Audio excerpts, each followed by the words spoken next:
petit Hirschsprung deviendra grand. Le podcast qui vous parle de la maladie sans filtre et dans toutes ses formes. À l'écoute des familles et des soignants. Cette chaîne est là pour vous raconter les histoires des plus atypiques aux plus simples. Alors, on vous laisse avec ce récit qui, on l'espère, résonnera en vous. Petit Hirschsprung deviendra grand. Lucas, un petit garçon atteint d'une forme longue de la maladie de Hirschsprung, a vécu 5 années de souffrance et d'incompréhension avant que le diagnostic ne soit enfin posé.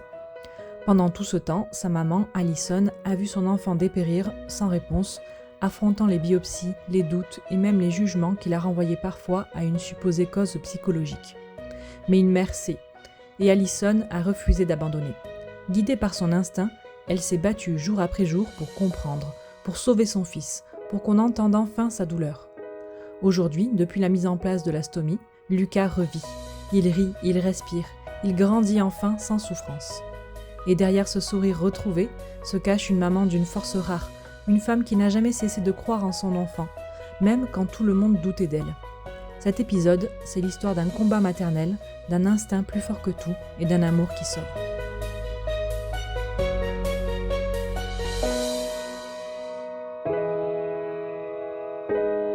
Aujourd'hui, on accueille donc Alison Surblay, c'est ça, qui est donc la maman de Lucas et qui va nous parler donc de la forme de Lucas, qui est une forme assez atypique et surtout un diagnostic tardif. Ouais.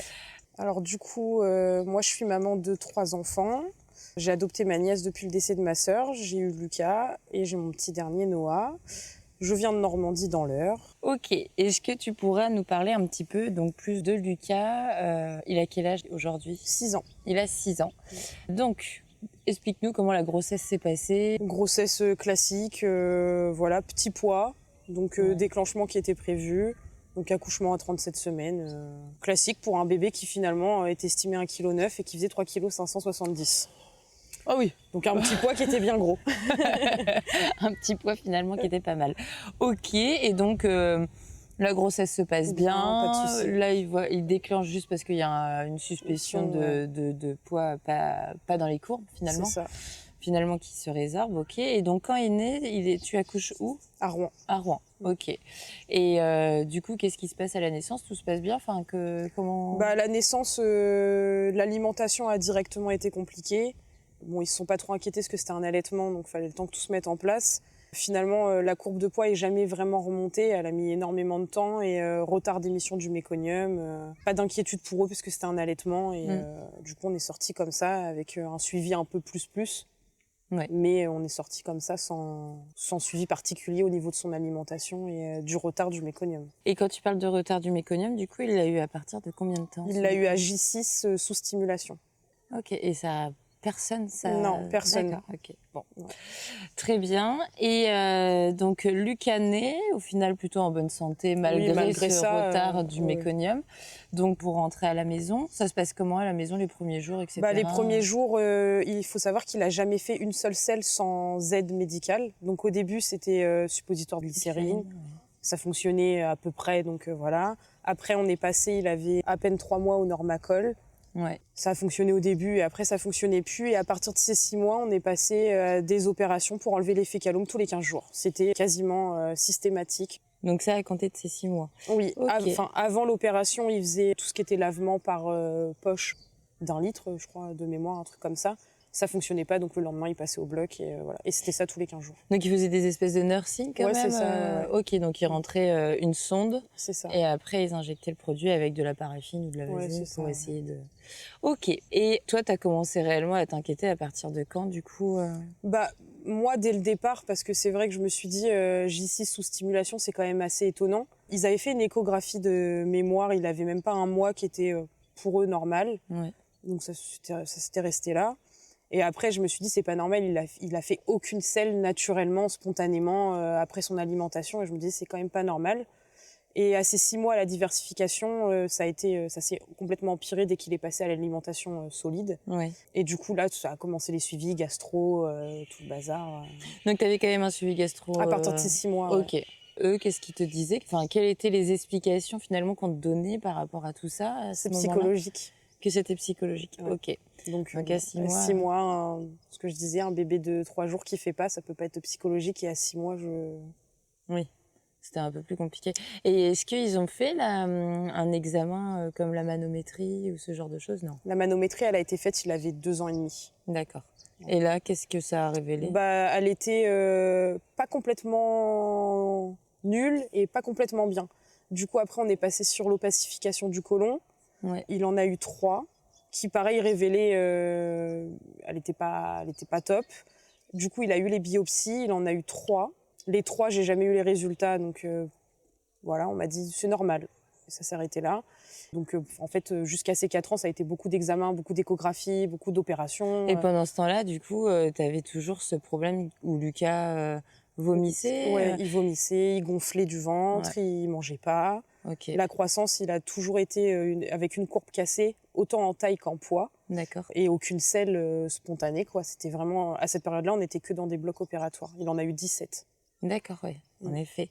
Est-ce que Lucas, il a eu ses vomissements verts sapin, Oui, ses ouais, occlusions? ouais.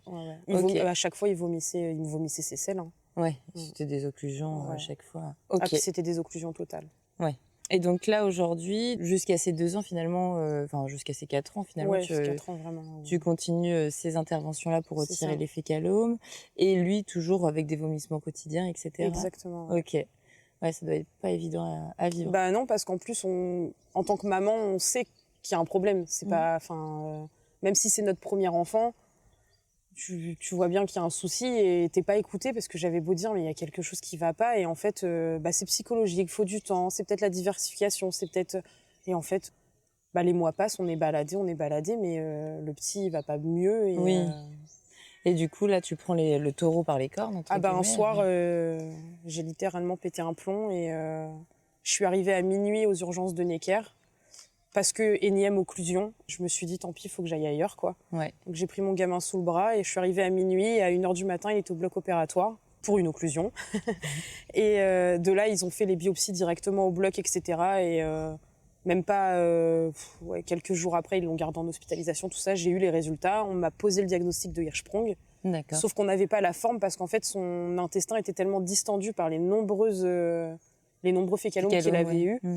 Que c'était compliqué en fait de le localiser vraiment. Du coup, j'ai pas de signe sur la forme qu'il a. D'accord. Ouais. On sait juste qu'il a un Hirschsprung, ça c'est sûr. Mais sur la taille, Et pour le quand on moment, sait pas. t'annonce ce diagnostic-là de Hirschsprung, qu'est-ce qu'on t'explique? Comment tu le prends? Moi, on m'a pas expliqué grand-chose. Je me suis renseignée sur Internet. Hein. D'accord, ok. Parce que Hirschsprung, on m'a juste dit que c'était une malformation anorectale, point. Hein. J'ai pas eu plus d'informations que ça. Après, ils étaient dans l'urgence aussi parce que Lucas était, avec tous ses nombreux fécalomes, il était vraiment dans un état avec des septicémies, avec plein de choses. Et du coup, il fallait traiter l'urgence. Et c'est vrai que Hirschsprung, on me l'a annoncé. Mais il est passé un peu de côté après. J'ai eu plus d'explications quand j'ai rencontré les chirurgiens, tout ça, pour en discuter. Mais sur le coup, j'ai pas eu d'infos. C'est Google qui m'a renseigné, quoi. Ok. Et là, du coup, tu arrives à Necker, 1h du matin, Lucas est au bloc. Là, vous êtes transféré dans quel service? En réanimation? En gastro? Non, il a été mis en service de chirurgie viscérale. D'accord, ouais. Et il a fait de mémoire 3 semaines à peu près. Ok. Ça s'est plutôt bien passé. Il a été mis en colostomie. Dès le départ, la colostomie n'a pas donné. Enfin, elle s'est jamais mise en route en fait. Ouais. Du coup, il a été réopéré, même pas 48 heures après, ils l'ont basculé en iléo. Ouais. Donc là, ça s'est mis en route, on m'a expliqué un peu le processus. Et ça t'a pas fait peur? Non, au contraire, j'étais soulagée. Ouais. Parce que je me suis dit, en fait, il y avait vraiment quelque chose du coup, et lui va être soulagé. Après, c'est sûr que je connaissais pas Hirschsprung non plus. Oui. Donc du coup, je me suis dit, bon, c'est passager, c'est une grosse maladie, mais qui va être traitée, et dans 5 ans, on n'en parle plus. Oui. Bon, c'était pas tellement le cas, mais voilà, ouais. Après, il faut du temps. Ouais. sur le coup, j'étais quand même soulagée parce que je me suis dit au moins il va être soigné et lui surtout soulagé, quoi. Ouais. Mais oui, parce que là, au final, t'as appris le diagnostic il y a 1 an, quoi. Ouais, c'est ça. Il y a 1 an et demi maintenant, ouais. Vraiment.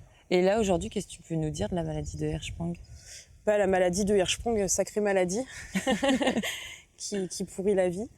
Est-ce que tu sais ce que ça fait, on va dire, dans l'anatomie ou ce genre de choses ou... Dans l'anatomie, oui. Au niveau des intestins, de tout ce que ça engendre, au niveau des selles surtout, de l'alimentation pour les formes les plus graves. Voilà, on se rend bien compte que c'est une maladie qui, surtout quand elle est en forme totale, il y a pas forcément d'issue en fait. Et du coup, c'est vrai que c'est un peu... Bah, ça reste le deuxième cerveau du corps humain. Hein. Exactement. Donc, effectivement, quand on a un problème au niveau des intestins, c'est pas toujours évident. Et donc là, aujourd'hui, à 18 mois de recul, hein, finalement, avec tout ça, qu'est-ce que toi, aujourd'hui, tu te dis, j'aurais bien aimé avoir de l'écoute, donc ça, on l'a bien compris, mais qu'est-ce que tu aurais aimé, en fait, comme suivi pour Lucas, pour toi, pour tout ça? Bah, moi, je pense que déjà, j'aurais aimé qu'on écoute le parent. Parce Ouais. qu'en fait, c'est vrai que, sans dénigrer, mais les médecins, ils sont formés, ils ont des diplômes, enfin voilà. Et en fait, ils sont beaucoup basés, je pense, sur leurs fiches.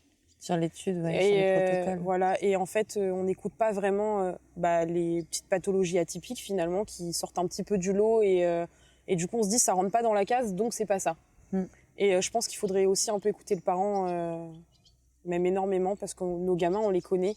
Oui, Et ça, on sait s'il y a quelque chose, c'est qu'il y a quelque chose et qu'il faut peut-être pousser un peu plus, quoi.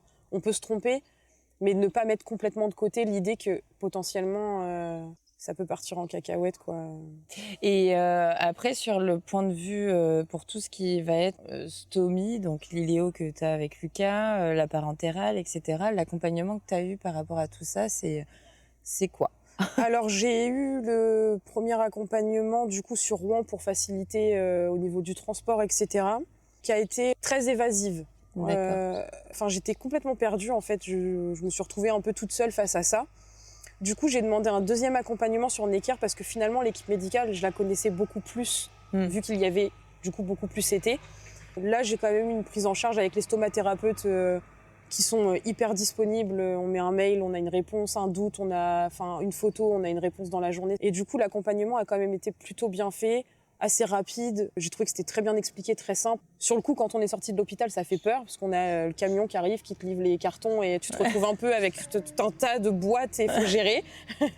Mais une fois que tu as trouvé ton train-train, ton organisation, en soi, c'est finalement pas si compliqué, quoi. Eh ouais. C'est un nouveau mode de vie, hein. Ah bah complètement. À qui le dis-tu? Et du coup, Lucas, il a eu la parentérale que quand il était hospitalisé ou il l'a eu un peu à la maison? Non, lui, il a eu la parentérale qu'en hospi, donc Ok. pendant 4 mois. Ouais, Il est sorti avec la sonde nasogastrique. d'accord. Ouais. C'est pas un truc que tu voulais forcément, c'est ça Au niveau de la dit. parentérale, en fait, il voulait quand même tester, parce que vu que c'est un diagnostic tardif, l'alimentation était quand même déjà bien implantée. Et ils avaient peur que si on lui laissait la parentérale, que ça crée encore plus de troubles psy au niveau de l'alimentation. Et du coup, vu qu'on ne sait pas quelle forme il a vraiment, Ouais. de bloquer pour le futur. Donc, ils sont passés par la sonde nasogastrique, en sachant qu'il y avait... c'était 50-50, hein, parce que du coup, ça passe malgré tout par les intestins. Et finalement, avec la sonde, l'iléostomie a bien tenu, elle a bien donné, et ça a bien fonctionné comme ça, quoi. D'accord. Donc là, on a fait un essai de retrait. Enfin, on m'a dit dès le départ qu'il était provisoire, que c'était fort probable qu'on la remette, qu'on passe au bouton. Et puis là, on est un peu dans la phase où il est challengé pour prendre du poids, parce qu'il faut qu'il prenne 2 kilos pour repousser de 2 mois, et 2 kilos pour repousser de 2 mois. Et pour ne plus l'avoir. Et pour ne plus l'avoir, on espère. Et d'ailleurs, donc, tu peux nous expliquer un petit peu comment ça se passe, la sonde nasogastrique? C'est ça, hein, c'est Ouais. pas dans la bouche, hein, Non, c'est il l'a direct par en nez, naso. ouais. Ok. Du coup, ça se passe comment l'organisation à la maison? Qu'est-ce que tu mets dans cette sonde? Enfin, c'est. Alors, du coup, l'alimentation, c'est des petites bouteilles de lait, alors sans fibres, forcément. Et du coup, il y a plusieurs formes. Lui, il a testé les deux. Il y a ou des bolus, donc 3 fois par jour, donc comme l'alimentation classique qu'on prend par la bouche. Ok. Donc, il peut manger par la bouche pour le plaisir, etc. Ouais. Et il a ses petits bolus derrière. Il est branché pendant 1h30 à peu près pour que la digestion elle se fasse correctement. Et puis il a son petit sac à dos. Il l'a eu à l'école. Il avait son petit sac à dos sur le dos. Il continuait sa scolarité avec son petit branchement. Après, on se rendait compte qu'au niveau du poids, c'était pas forcément ce qui était attendu. Ouais, ce qui était attendu, ouais. Donc du coup, il est passé en bolus de 12 heures la nuit. Ok. Donc là, il était branché de 20h à 8h. Et toute la nuit dans son sommeil. Donc, mais c'est exactement le même principe, c'est de l'alimentation. Mais du coup, là, on est d'accord que dans tous les cas, la sonde, elle va juste jusque dans l'estomac, hein, Ouais, finalement. exactement. Et puis après, du coup, qu'est-ce que tu as pu constater? Est-ce que la stomie donnait quand même Beaucoup en plus. termes de perte? Ouais. Ouais, beaucoup plus parce que c'est très liquide en plus. Donc, et puis, par la bouche, il mange pas énormément. Donc, Ouais. forcément, ça donnait beaucoup moins. Là, il avait l'apport nécessaire par rapport à sa taille, son poids, Eh oui. et donc du coup, ça donnait beaucoup plus. Ouais. Et t'avais à peu près combien de pertes par jour? Enfin, même là, à l'heure actuelle, Il a pas de calcul, Lucas, sur. Ah oui, non, d'accord. ils ont jamais mis en place ce truc-là. Il voit si y a une déshydrate ou pas. Qui se C'est fait, surtout moi qui surveille au niveau de la quantité. En fait, moi, je suis à peu près à 4 changements de poche par jour. Ils m'ont dit qu'il fallait pas que je dépasse 6. D'accord. Mais en fait, moi, ils ont calculé par poche, enfin par nombre de poches changées sur la journée. D'accord, ok. Voilà. Bon, eh ben, on en apprend. Bah ouais, mais j'ai été surprise parce que quand je me suis un peu renseignée sur la pathologie, j'ai vu que la plupart. Après, il y a c'était, des fonctionnements différents comme ouais, ça. ouais, Hein. Je pense que c'est aussi, je pense que certains soignants aussi évitent, puisque déjà on est bien dedans. sursollicité C'est hein, avec ces pathologies-là. Et je pense qu'ils essayent d'éviter un peu de trop médicaliser le ouais. côté famille, parce que sinon, en fait, on n'a plus ce côté-là, quoi. Hein. Ah bah de toute façon, on À la devient base, on est maman des parents. infirmière. Donc, c'est sûr que c'est pas évident. Donc, nutrition, là, on essaye. Là, du coup, ça fait combien de temps que vous Là, êtes il est en test? pause depuis le mois de décembre. Ah oui, donc quand même, ça a bientôt... Ouais, bah en fait, au début, il a beaucoup perdu. Ouais. Ils ont dit que c'était normal parce que faut le temps que le corps s'habitue, que lui s'habitue. Il a fini par reprendre, mais en fait, il fait des pics, il reprend, il repère, il reprend, il repère. Et c'est ce qui est un peu, par contre, problématique, c'est qu'il n'est pas stable au niveau du poids. Ouais. Là, il pèse combien pour son âge? Là, il a 18 kilos pour 6 ans. D'accord. Oui, Il c'est pas devrait mal. ouais, c'est pas mal parce qu'il devrait être à 25-26 par rapport à sa taille. Oui, Donc, il n'y a pas une très très grosse différence. différence. Mais ce qui est, oui, il a quand même 18 kilos, Ouais. c'est déjà formidable. Donc là, Lucas, aujourd'hui, il est donc sans sonde depuis 7 mois avec des pics. Des fois, ça peut varier, il peut perdre combien de kilos par Il exemple? redescend à 15 Ouais. à peu près, c'est 2-3 kilos de perte. Et après, il prend jamais plus de 100 grammes. Hein. Ça reste. Mais l'idée, c'est qu'il reste stable. Et là, par contre, il a vraiment le challenge de prendre 2 kilos si on veut éviter la pose du bouton de gastrostomie. Là, ça va être un peu le dilemme sur C'est ça. dans 15 jours. Du coup, c'est ça que tu vas à la gastro, C'est ça, c'est ouais, là où on a vous le allez bilan. pouvoir Ouais.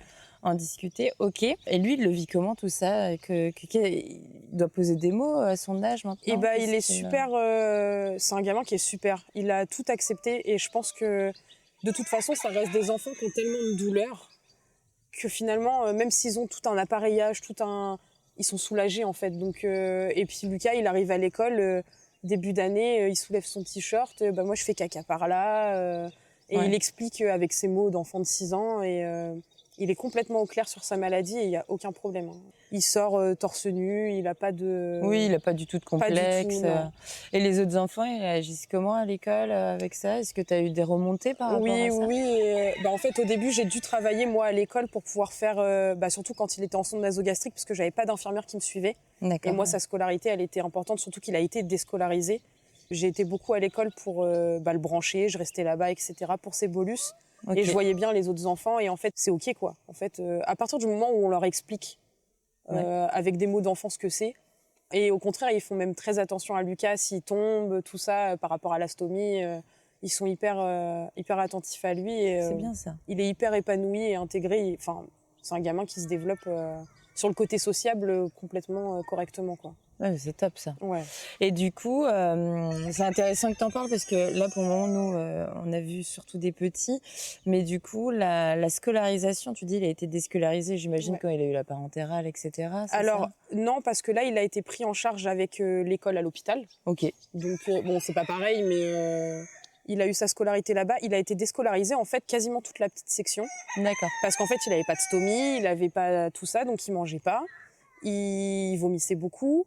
Il avait des fécalomes tout le temps, des opérations tout Ouais. le temps. Et en fait, un jour, la directrice de l'école, elle m'a clairement regardé droit dans les yeux en me disant Ça que va pas c'était être possible. ingérable pour eux. Et donc, ils m'ont fait comprendre que le mieux, c'est soit qu'il soit déscolarisé. Bête et discipliné, j'ai pas insisté et je l'ai déscolarisé. J'ai fait l'école à la maison. Et après, je l'ai changé d'école. Et j'ai expliqué directement, j'ai mis sur table, j'ai dit que moi, j'avais arrêté mon travail pour pouvoir m'occuper de mon fils. Donc, mon idée, c'était qu'il reste à l'école et que ce soit moi qui me sacrifie pour lui. Et donc, du coup, ils ont été OK. Et à l'école, je rentre comme ça, je fais les soins, je repars. Et du coup, là, donc tu as annoncé la maladie, j'imagine, quand, Oui. il a repris l'école. Hein. Oui. Qu'est-ce qu'ils ont mis en place, l'éducation? Est-ce qu'il y a des choses particulières que tu peux nous dire pour nous rassurer?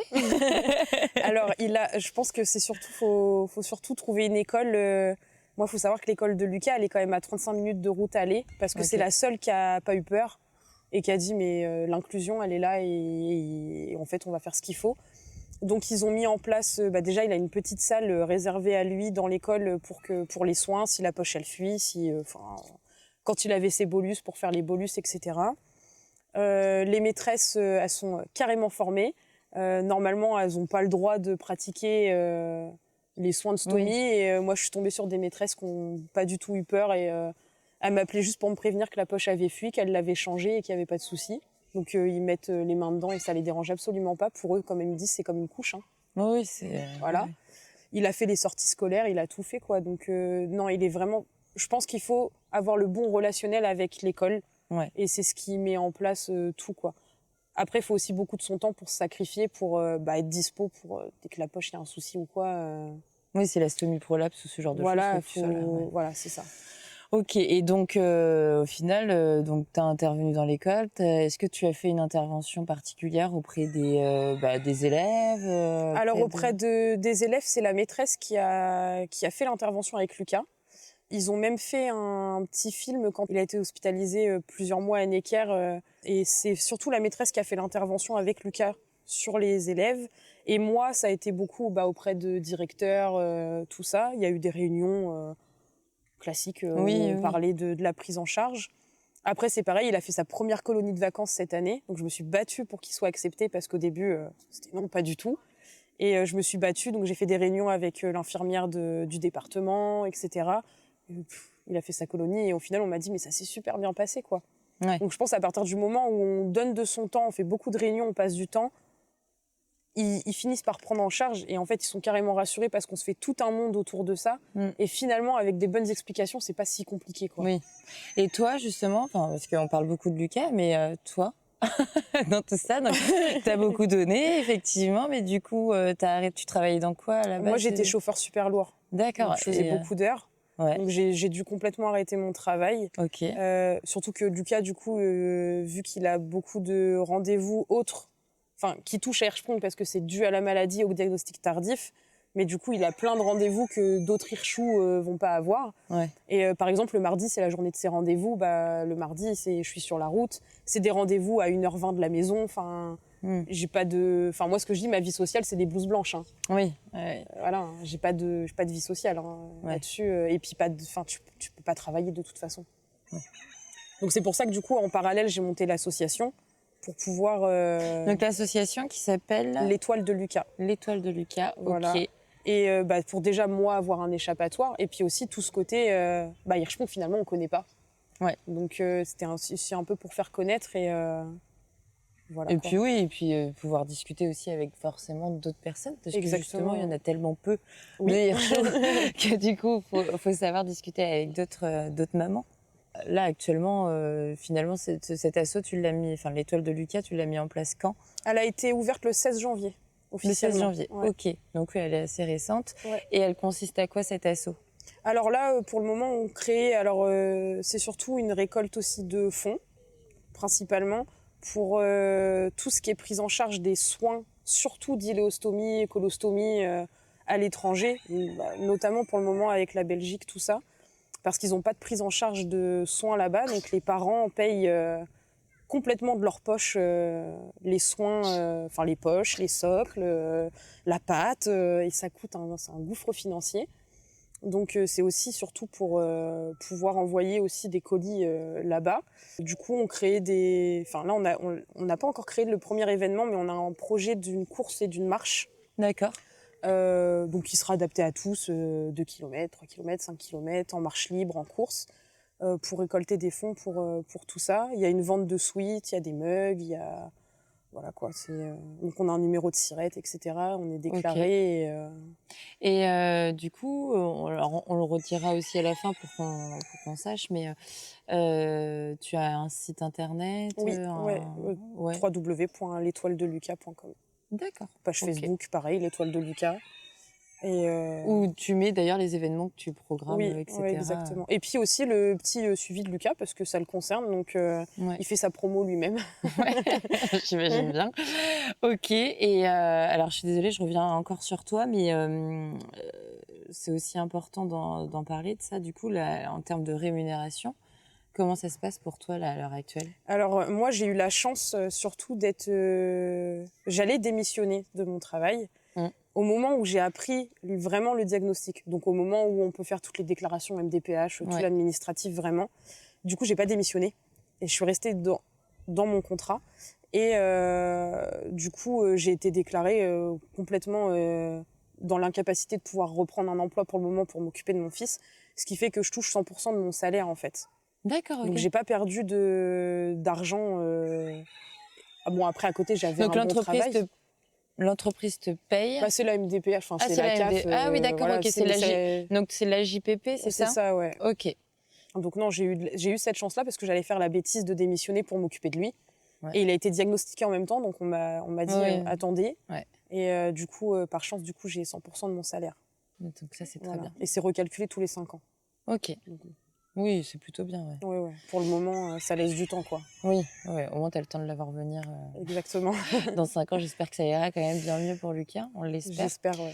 Et donc, justement, tu me parlais aussi de l'assaut avec les pays étrangers. Comment tu as pu constater, en fait, ces choses-là qui se passent ailleurs? Bah parce qu'en fait, quand Lucas, on m'a annoncé qu'il allait porter une colostomie, du coup, au début. Colostomie, le mot... qu'on connaît pas quand on n'est pas dedans. Du chinois. Et du coup, je me suis mis un peu sur les pages Facebook, tout ça, et je suis tombée sur une page de stomisés, donc autant adultes qu'enfants, il y avait un peu de toutes les tranches d'âge.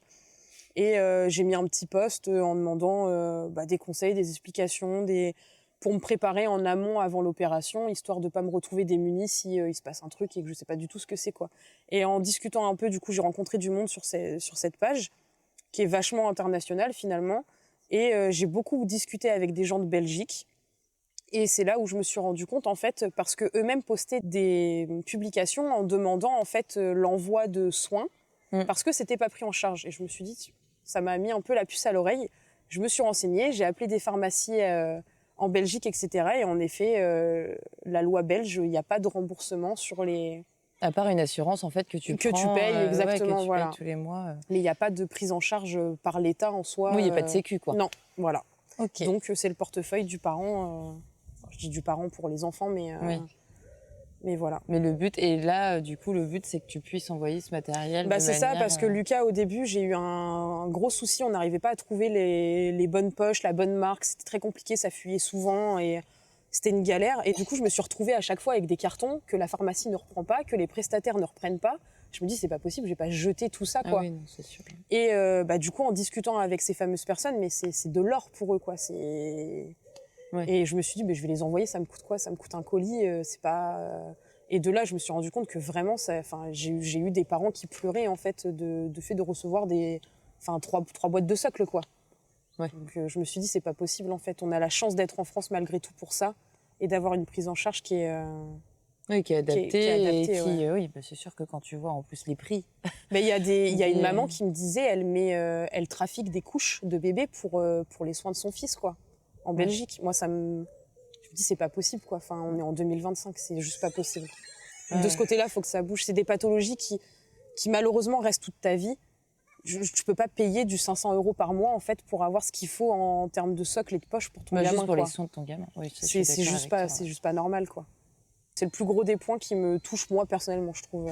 Et toi, du coup, tu crées les mugs, etc., que tu envoies directement aux familles Non, en fait, ça, c'est surtout de la vente pour récupérer des fonds pour l'assaut, pour, en fait, pouvoir faire des colis, pouvoir envoyer, pouvoir commander pour eux, etc. Mais les gens, s'ils veulent commander, par exemple, un mug, parce qu'ils veulent participer à ça... ils vont sur le site, il y a le petit panier, on commande ce qu'on veut, un sweat, tout ça, il y a toutes les tailles... Et après, je gère la livraison, tout ça. On est deux, du coup, pour gérer. Avec Anaïs, ouais. C'est ça. Okay. Et puis, voilà. Alors, ça démarre. Donc, au début, c'est bien parti. Après, on a eu une petite période de latence. J'ai créé des flyers. On en a disposé un peu partout. C'est reparti, c'est relancé. Donc, le but, c'est de se faire connaître aussi. Et puis, de faire connaître aussi la cause. Le fait, je pense, de pouvoir dire qu'à l'étranger, c'est pas pris en charge. Et ça fait quand même bouger les esprits. Et puis, le but, c'est de créer des événements, de rencontrer d'autres personnes comme vous, d'autres assos, etc. Et de pouvoir, je sais pas, dans l'idée, pouvoir créer un bel événement qui pourrait...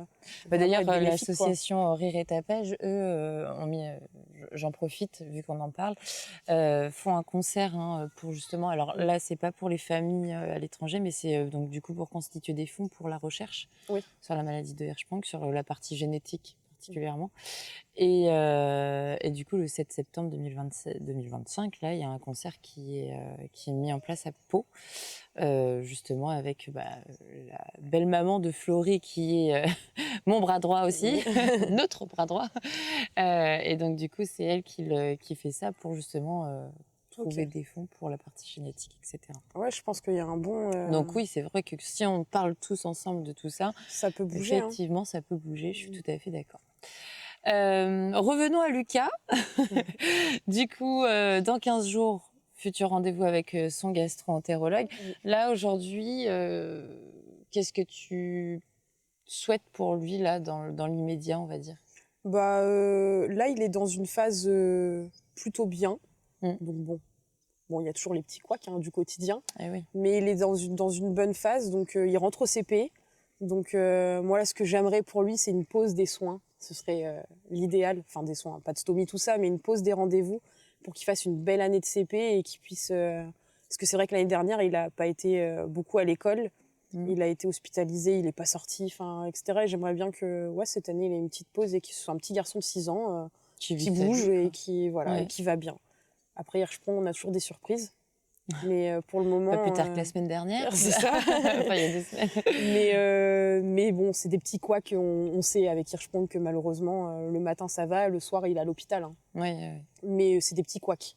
Là, l'idée, ce serait que ça reste quand même comme ça, qu'on pose pas le bouton de gastrostomie. Et puis qu'on passe une bonne année, surtout pour son CP, parce que c'est une classe importante. Oui, c'est là où on se voit grand, où ça y est, on devient grand, quoi. C'est ça. Donc, Ok, et donc du coup, son petit frère, c'est ça, c'est un petit frère qui s'appelle Noah, pardon. Ok, et lui, comment ça s'est passé, l'annonce de cette maladie, etc. Il est petit, il a 2 ans, donc c'est vrai que il est très à l'affût, parce que dès que je fais les soins de Lucas, tout de suite, il faut qu'il vienne, puis il reste avec sa tétine et il regarde. On voit qu'il est vraiment... lui, le plus compliqué, c'est finalement le lien, en fait, parce que malheureusement, on peut pas choisir entre nos enfants, mais quand on est confronté à la maladie, on n'a pas le choix, parce que moi, Lucas, je le laisse pas. Il a passé plus de 4 mois à Necker. 4 mois, je suis pas sortie une seule fois, j'ai pas laissé mon fils. Et donc, du coup, en fait, on est obligé de faire l'impasse sur nos autres enfants, et c'est ce qui est, je pense, le plus compliqué. C'est en tant que maman, devoir se partager, et puis d'être là autant l'un pour l'autre, en sachant qu'on peut pas physiquement l'être. Et du coup, c'est assez compliqué. Et comment ça s'est passé, l'organisation? Du coup, c'est Anaïs qui gardait Noah. Et puis je l'ai pas vu beaucoup, quoi. Donc, à base de FaceTime. C'est ça, c'est ça, exactement. Malheureusement, quand on est maman célibataire, on n'a pas trop dans la maladie, on n'a pas trop de liens à côté, quoi, parce que faut tout gérer. Mais quand on est à l'hôpital, on peut pas tout gérer, quoi. Oui, c'est sûr. Donc, il faut faire des choix, mais c'est pas facile. C'est ce côté-là, il est plus compliqué. Ouais. Et pareil pour la petite puce, du coup, qui s'appelle... Ciela, du coup, ma nièce, après, elle a 15 ans, donc elle a son téléphone, tout ça. C'est plus... Ok, voilà. On est plus en direct, puis c'est une ado, donc moins main sur le dos, mieux c'est. Elle vit sa vie. Oui, c'est ça. Après, elle est très proche de Lucas. De Lucas, ouais. Donc l'annonce de la maladie, etc., ça c'est... Elle a été compliquée pour elle, parce qu'en plus, du coup, elle a son petit parcours atypique, elle a perdu sa maman, tout ça, donc... elle a quand même la crainte de l'abandon et de savoir son frère malade, ça a été un peu un traumatisme quand même beaucoup plus pour elle finalement. Ouais. Mais elle est très proche de son frère et elle change la poche, elle est exceptionnelle, quoi. Enfin, si j'ai les mains prises avec le petit, elle voit sa poche, elle est comme ça. Tout de suite, elle le fait. Ouais. Ok. Donc là, toi aujourd'hui en tant que maman Hirschsprung, qu'est-ce que tu pourrais dire pour les futures mamans de s'écouter surtout, et si on sent qu'à la naissance notre gamin il a un souci, c'est de pas lâcher en fait, pour éviter d'attendre 4 ans et d'avoir des répercussions qui resteront malheureusement à vie pour Lucas. Et s'écouter puis de bouger, pas avoir peur, quoi. Si ça suit pas à un hôpital, on prend sa voiture, on prend le train, on va ailleurs. Ça suit pas ailleurs, on va ailleurs.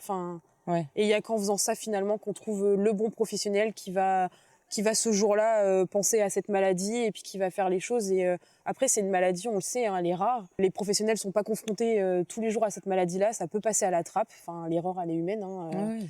mais de pas hésiter à bouger et puis de s'imposer de temps en temps en disant que là, on n'est pas d'accord parce que notre enfant, on ressent vraiment qu'il y a quelque chose et de pas lâcher, quoi. Ouais. Surtout ça, quoi. Eh ben oui, je suis tout à fait d'accord avec toi.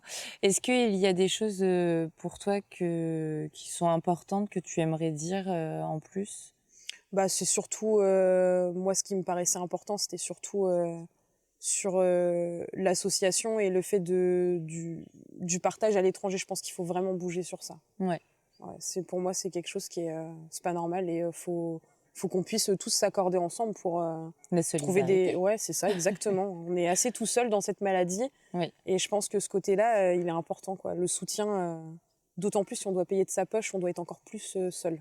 Eh oui, complètement. Et d'ailleurs, il me semble que c'est toi qui m'en avais parlé, mais tu fais des rencontres parfois aussi avec Ouais, des le café des personnes. parents, ouais.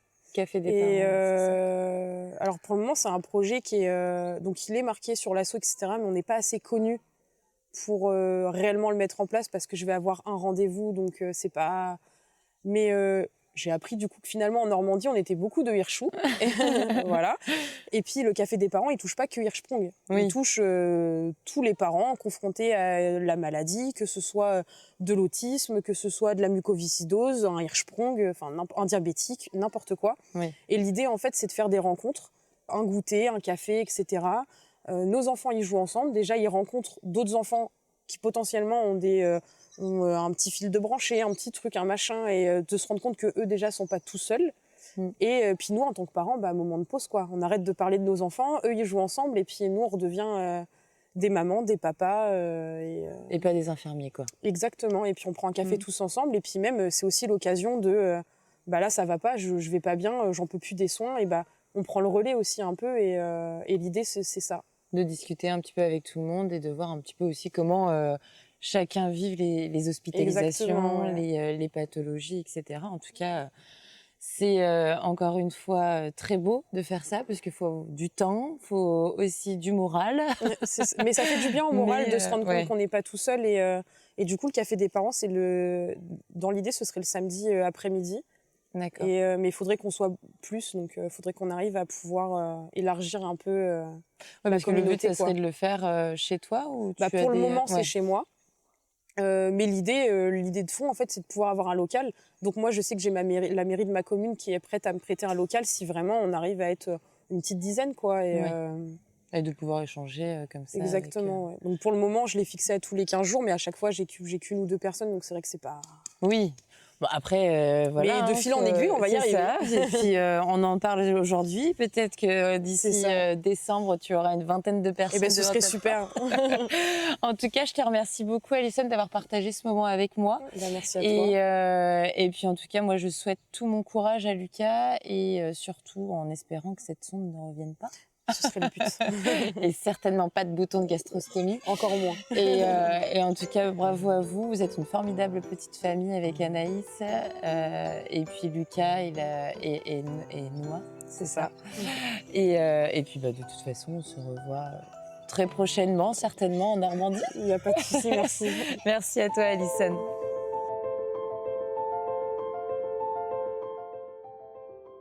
Vous venez d'écouter l'histoire d'Alison et de son petit Lucas. Une histoire de courage, d'instinct maternel et d'amour inconditionnel. 5 années de lutte pour faire entendre la voix d'un enfant. 5 années de doute avant enfin la lumière. Grâce à la détermination de sa maman, Lucas peut aujourd'hui vivre, rire et grandir sans douleur. Si cette histoire vous a touché, partagez-la, laissez un commentaire ou un like sur les plateformes. Et surtout, envoyez-nous vos ressentis sur notre page Instagram Petit Hirschsprung deviendra grand. Parce qu'ensemble, en partageant ces récits, on fait grandir la compréhension et l'espoir. Et dans le prochain épisode, ne manquez pas l'histoire de Diego, racontée avec beaucoup d'émotion par ses parents, Maëlys et Jérémy, qui ont partagé avec nous, sans filtre, leur vécu avec la maladie et l'impact qu'elle a pu avoir. À très vite!